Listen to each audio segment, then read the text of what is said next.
लातूर जिल्ह्यामध्ये गेल्या 15 दिवसांपासून अवकाळी पाऊस कोसळतो आहे आणि आज पावसानं तर कहरच केला। मुसळधार पाऊस आज लातूर जिल्ह्यामध्ये कोसळला। विशेषतः जर आपण लातूर शहराची अवस्था आपण पाहिली तर पूर्णपणे लातूर शहरातले रस्ते आणि वस्ते जे आहेत त्या पाण्याखाली गेल्याचं चित्र जे आहे ते आपल्याला पाहायला मिळतं आहे। लातूर शहरातल्या विशेषतः अंबेजोगाई रस्ता जो आहे त्या रस्त्यावर वाहनं देखील पाण्याखाली गेल्याचं चित्र पाहायला मिळालं। त्याचबरोबर दयानंद गेट असेल, डी मार्ट असेल, खाडगाव रोडचा भाग असेल किंवा सम्राट चौकाचा भाग असेल, अशा अनेक भागामध्ये वस्त्यांमध्ये आणि रस्त्यांवर पाणी पाहायला मिळालं। आपण जर पाहिलं तर सम्राट चौकातल्या वस्तींमध्ये आपण आहोत। आपण जर पाहिलं तर या ठिकाणी 200 ते 300 घर आहेत, त्या घरांमध्ये पूर्णपणे पाणी साचलेलं आहे।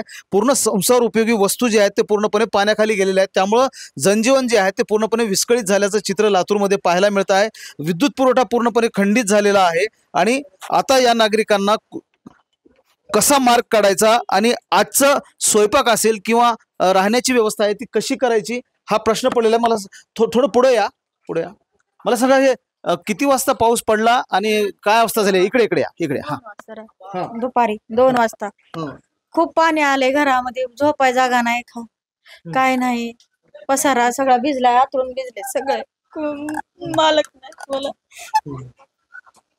म्हणजे किती कुटुंब आहे तुमचं? कसं? 3 मुलीने, मी एकटीच, एक मुलगा आहे।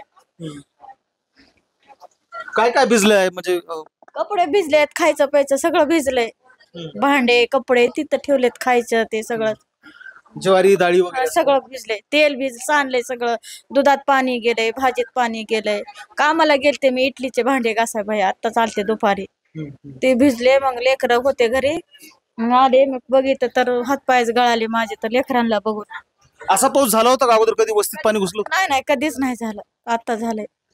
बघा, ह्या वस्तीमध्ये पहिल्यांदाच पाऊस, हा जो मुसळधार पाऊस आहे ना, की गेल्या 15 दिवसातला सगळ्यात मोठा पाऊस आहे आणि त्यामुळं आपण पाहिलं तर लातूर शहरातल्या अनेक वस्त्यांमध्ये पाणी घुसलेले आहेत। काही नागरिक आहेत ज्यांच्या घरांमध्ये पाणी घुसलेलं आहे। मला सांगा, तुमच्या घरातली काय अवस्था झाली? सर आता तुम्ही प्रत्यक्ष बघूच राहिला कसलं झालंय, तेव्हा इथं एक घर बघा ना कसं, आता ह्याला तर थांबता येत नाही।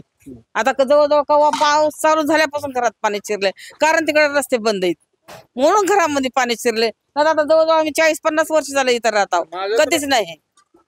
आता ह्याला बोलू द्या। माझं तर ऍक्सिडेंट झालेला आहे, माझ्या घरी कोणी नाहीये, मी एकटा कमाई करणार, मी माझं घर परपंच भागवणार। माझ्या घरामध्ये पूर्ण पाणी शिरलेलं आहे, अक्षरशः।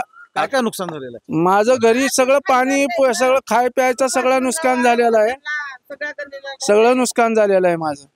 वरून पाऊस कोसळतो आहे, प्रत्येक घराघरामध्ये जे आहे ते पाणी गेलेलं आहे आणि जीवनावश्यक वस्तू ज्या आहेत ते पूर्णपणे भिजलेल्या आहेत। त्यामुळं नागरिक जे आहेत ते अडचणीत आलेले आपल्याला पाहायला मिळतात। आपण अशा पद्धतीने पाहिलं तर विद्युत पुरवठा तर एकतर खंडित झालेला आहे आणि सगळ्या घरांमध्ये पाणी साचलेलं आहे आणि त्यामुळं प्रत्येक वस्तू जी आहे ते पाण्यामध्ये भिजलेली आहे।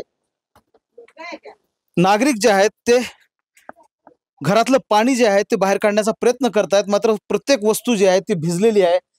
पूर्ण लातूरच्या अनेक वस्त्यांमध्ये हीच अवस्था आहे आणि त्यामुळं महानगरपालिकेनं पावसाळ्यापूर्वीची जी कामं आहेत ती केली असती तर कदाचित हा प्रसंग उद्भवला नसता, असं नागरिक सांगतात। नाली जर काढली असती ना तर आमच्या घरात पाणी शिरलं नसतं सर। जवळजवळ आम्ही 50 वर्ष झालं राहतो तिथं, कशाची परेशानी नाही, करतो खातो राहतो, पण घरात पाणी शिरल्यामुळे बघा आता सकाळपासून झालं नुसतं आम्ही अर्धा कप चहा पिऊन आहे, काय करायचं आता? 200 ते 300 घरांची ही वस्ती आहे आणि या वस्तीमध्ये पूर्णपणे पाणी घुसल्यामुळं लोकांचे संसार जे आहेत ते अडचणीत आलेले आहेत आणि हीच अवस्था आणखी 2 ते 3 दिवस असणार आहे, कारण वेधशाळेनं मुसळधार पावसाचा अंदाज व्यक्त केलेला आहे। आताही पाऊस कोसळतोच आहे। महेंद्र जोंधळे, टीव्ही मराठी, लातूर।